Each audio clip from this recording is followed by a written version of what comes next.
Sveiki atvykę į Massey Ferguson vaizdo įrašų seriją How to.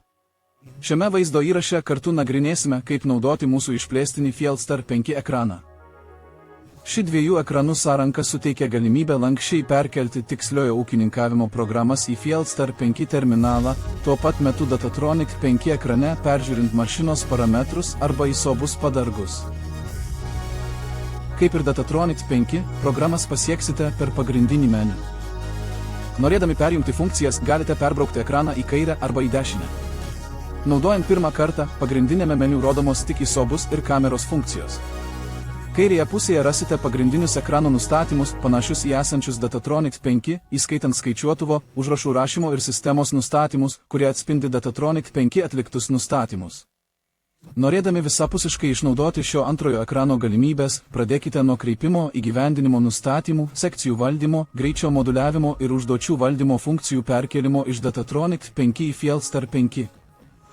Norėdami tai padaryti, eikite į Datatronic 5 sistemos nustatymų meniu. Kadangi Fielstar 5 yra prijungtas, meniu bus rodoma tiksliojo ūkininkavimo funkcijų perkelimo piktograma. Spustelėkite ją ir palaukite, kol abu ekranai persikraus. Tai gali užtrukti šiek tiek laiko.